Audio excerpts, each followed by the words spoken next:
Waller stood before the assembled team in front of a projection.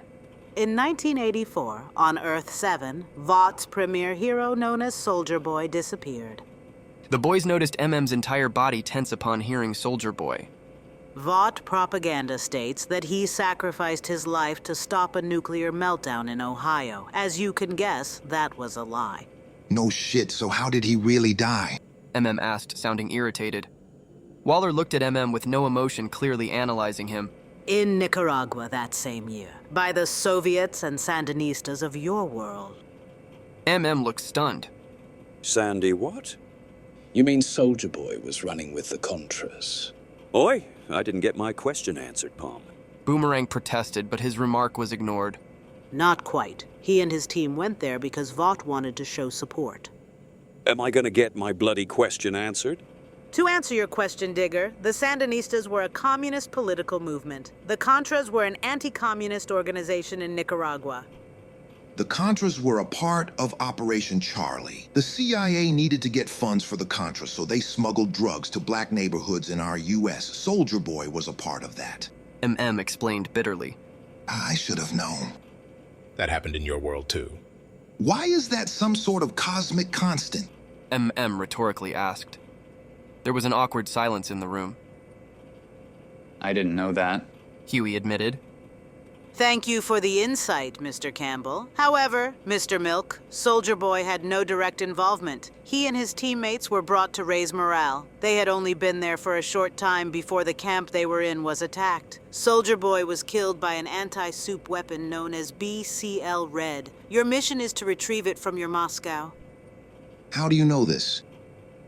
Your former commander, Grace Mallory, was in charge of the operation. The rest of the boys looked at MM sitting there completely silent and wide-eyed as he processed the information. Butcher, on the other hand, seemed pissed. Run that back by us again, love. You're telling us that Mallory was hiding information on an anti-soup weapon that took out Soldier Boy for decades and never told us this. Yes. Waller bluntly told him. The Hall of Doom flew above Earth-7's clouds.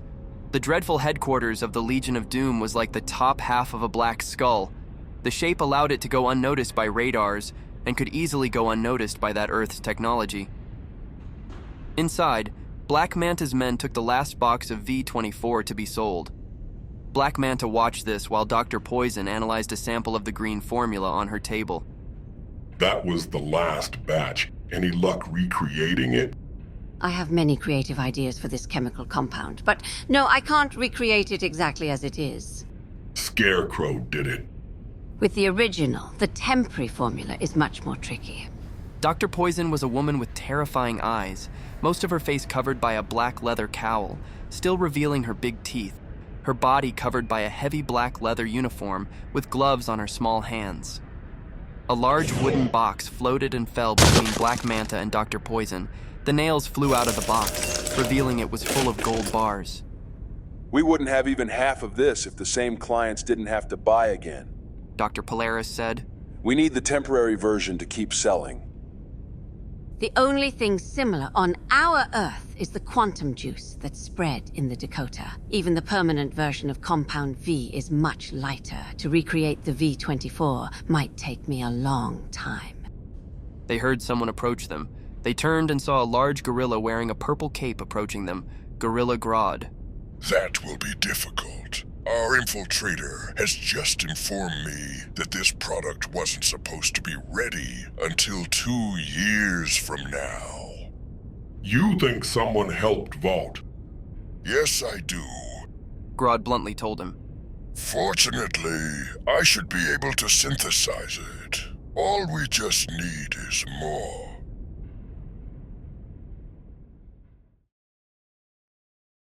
Unbeknown to the Legion of Doom, Lex Luthor and his secret society of supervillains watched and heard every move from them in real time at their lair. The society sat around their skull table seeing the Legion's argument on the holographic screen. Do you still have access to their cameras?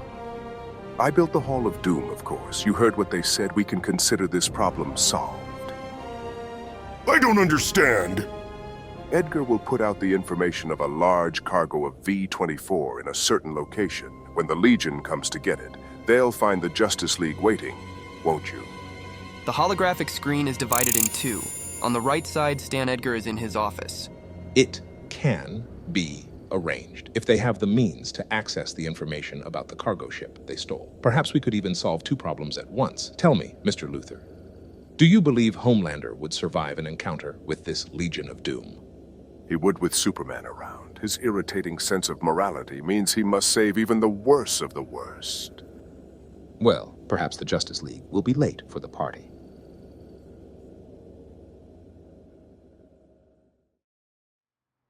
Cold day in Moscow, Earth 7.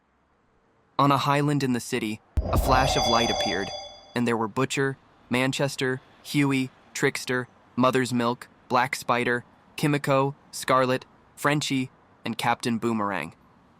MM was sweating. He removed his shirt, threw it on the ground, and set it on fire. What the bloody hell is he doing? There's cross juice on my shirt. Can't risk this shit spreading to my world. Why the fuck didn't you just send us to our universe, Waller? I'm sorry, Mr. Milk. Does your universe traveling machine work better? Waller sarcastically asked. You ended up in a zombie world too? There was a zombie Adam Strange there, and I saw the corpse of Giganta. Those things were worse than zombies. You think that's bad? I was a cartoon. And supervillains tried to put my brain in the body of a simian. I ended up in a version of our world where we're all soups and work for the CIA. Butcher and the others thought I worked for Vought and nearly killed me. And I'm Scottish, apparently. You can catch up later. Now you have work to do. You heard the boss, lads. Let's go. Manchester walked towards the city, expecting to be followed. Butcher passed by him and took the lead. MM put on his extra shirt, still on the edge from what he had experienced. He heard the sound of somebody sucking on a straw and saw Kimiko drinking a cup of something called Mocha-Cola and wearing a pair of pink sunglasses she didn't have before. The boys walked the cold streets of Moscow with the other members of the Suicide Squad, all of them in civilian clothing except for Manchester Black, whose usual attire didn't get any extra attention. Everywhere they looked, graffiti of Homelander, Queen Maeve, or other soups as monsters, reminiscent of old communist propaganda. Some of the newer included the Justice League. Black laughed at Superman's art. No way, Trickster said and raced towards a DVD stand. A man was selling bootleg DVDs, some of Vought Studios, but those weren't the ones that caught his attention.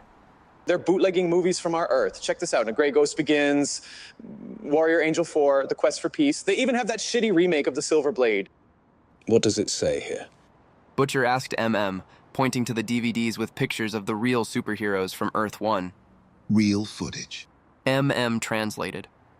That section had DVDs with footage of Superman fighting Doomsday, the Justice League fighting Starro, and one in particular presented a younger Captain Boomerang wearing a skirt-like shirt with many boomerangs in it and a hat similar to a flight attendant rather than a beanie. He was fighting another Flash and a young kid Flash with red hair. What happened to this outfit, Digger? Those were different times. Well, look at the Jewel of the Crown. Superman versus the Elite from the Moon and Metropolis. I watched this before. Wasn't that when you cried in front of the whole world? Butcher asked Manchester. Why don't you shut your trap, you dumb bird, before I bollocks you? Manchester answered, poking fun at the TV dramatization of Butcher killing Stillwell. We have to move. Black Spider intervened. Trickster took his time to buy a few DVDs and then followed the others to a building at the end of the street. They walked into the building. A tall man in a leather mask waited for them. He wore navy blue and red. He had a cybernetic gun in place of his left hand. KG Beast, long time no see, mate. I'm not your mate, Boomerang. KG Beast answered. His accent was clearly Russian. Have what Waller promised? Harkness paid KG Beast with a tiny bag of diamonds, and he allowed them to choose a room in the building. Harkness laid on the bed while the others unpacked their guns and other equipment. That soup dressed like a gimp from the future is from your Earth. He used to be in the Suicide Squad, aye. One day he was just taking care of his business and was sucked into your Earth. Now he runs this place, the place you go in Earth 7 Moscow if you need to bring a bunch of guns, a hostage, or a meta-human killing weapon without questions. Gotta tip my hat for businessmanship. Now we need to talk about breaking into that military complex. I broke into 1,000 military complexes back when I was murdering for the Majesty. Not in my world, so why don't you just sit this one out and let the voice of experience speak? Black and Butcher started an argument. They all learned some brand new British expressions that did not sound very flattering. Black Spider spoke to MM. That's why Waller wanted a team with similar personalities. So they can clash like this? No, without a team leader, she wanted us to bond and knew neither of the Brits would take too much charge of the mission. Bond over what? Being the only black dudes? What? Did somebody already use the Afro web, motherfucker? No one wants to be here. Waller got a team that won't stay together. No wonder somebody always dies in these missions.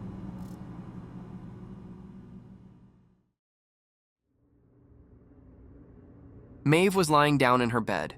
The floor was littered with liquor bottles, beer cans, and even some wine bottles. Despite this, Maeve's hangover was not that bad. She looked up and saw Ashley approaching the bed. She looked concerned. What? Maeve asked, not even leaving the bed. Elena's missing. Ashley said. Maeve's world stopped upon hearing that. What? Her sister filed a missing person report. She disappeared yesterday. The police found the vehicle that allegedly abducted her outside a candy store, but it was torched. No bodies inside of it, though. Maeve was completely silent. It was Homelander. She was almost certain of it. Is there anything I can do? Ashley weakly asked. Get out, Maeve told her. Remembering her previous one-to-one talk with Maeve, Ashley decided to leave. Maeve took out her phone and called Donna. Hello? He took her. Who? Cersei asked, feigning obliviousness. Homelander, he took Elena. I know it. Are you sure? He had some people with a van abduct her. Then he torched it. Maeve said, practically tearing out her hair. Are you certain it was Homelander? Yes. Who else could it be? The Justice League. Why would they do that? Think about it. Martian Manhunter is a telepath, the greatest on Earth One. He's probably been looking through the minds of everyone in Vought Tower, looking for evidence to pin against you. What makes you say that? Tell me something. You know Homelander, right? Yes, I do. This is the same kind of shit he would pull. Would he tell you at the first chance he got? No, it was Ashley. If that's what you believe. Maeve hung up from the call. Anxiety started to take hold on her thoughts. Did Homelander kill Elena? Or maybe the Justice League faked her abduction?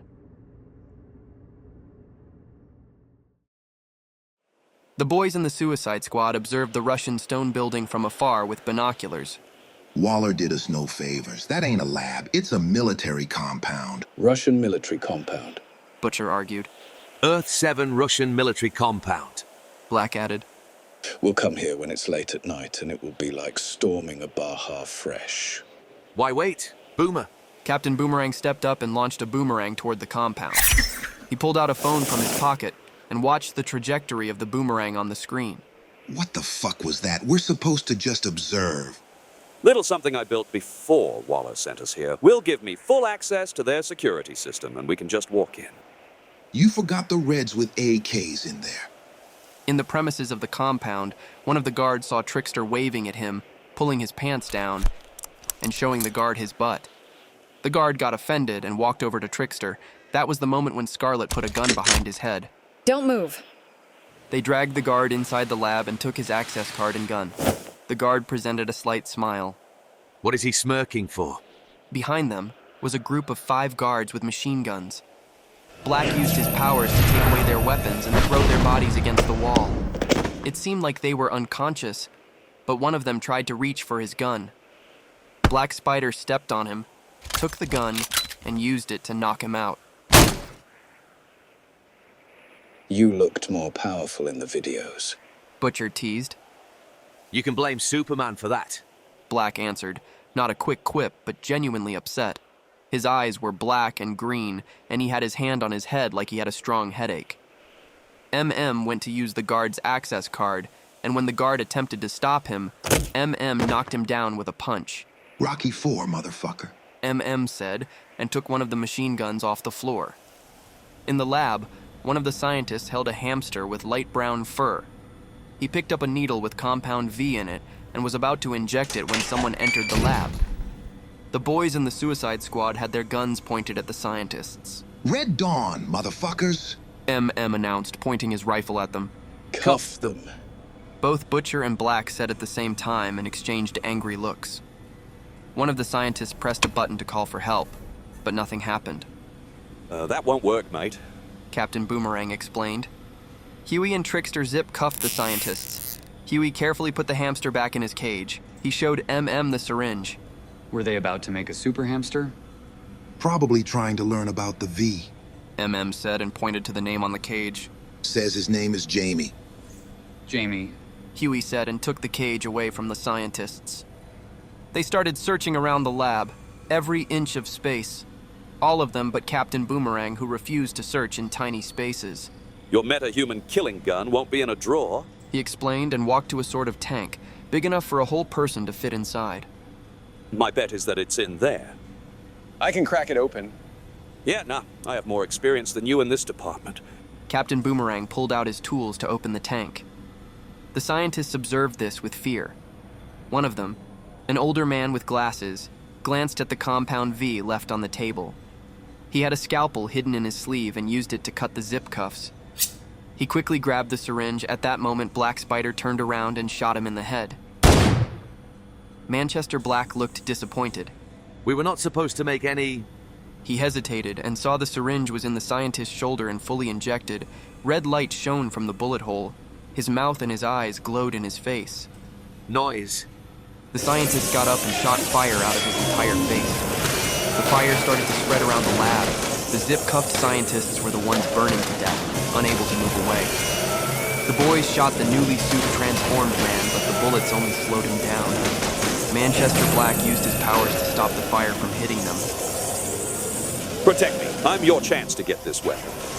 You're having a laugh if you think I can't beat this freak by myself. It doesn't matter. There's a whole squadron of Reds coming in here to see what caused this mess. Actually, I took care of that already. A squadron of Russian soldiers ran towards the lab carrying their guns. Suddenly, they stopped, unable to move with their feet stuck on the floor.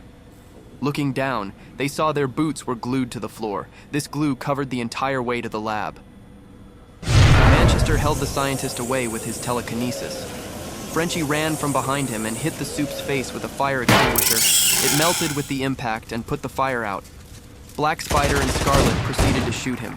He got up and started following Black Spider, until Scarlet started shooting, so he started to follow her, as the fire from his face became stronger, but he couldn't concentrate as the two shooters ran in opposite directions. Huey ran to where he left the hamster's cage to take him away from the fire, giving the soup the opportunity to aim at Huey. Butcher hit the scientist with his crowbar. That didn't do anything but piss him off. He gave an angry, murderous look at Butcher. Before he could use his power, the soup's head exploded as Manchester sent a wave of energy at full strength towards it. Huey's face got covered with blood. Still got it, Manchester tiredly said as he lit up a cigarette. Done, Harkness announced. The tank was open. A thick white fog obscured their vision. As it dissipated, a man was revealed inside the tank, long hair and a very long-grown beard. He had an oxygen mask on his face. Butcher looked at him. He knew who this man was. Soldier Boy. Soldier Boy broke out of his restraints, removed the oxygen mask and stepped out of the tank.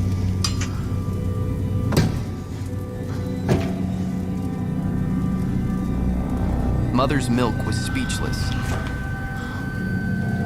scared, powerlessly watching Soldier Boy break free, until Captain Boomer put an inhibitor collar on his neck and pushed Soldier Boy to the ground. Got him, Captain Boomerang said to Waller, touching his earpiece. You knew about this? Just me, mate. We also knew about your history with the bloke. Waller thought it would be safer if only I knew. Step away, Boomer.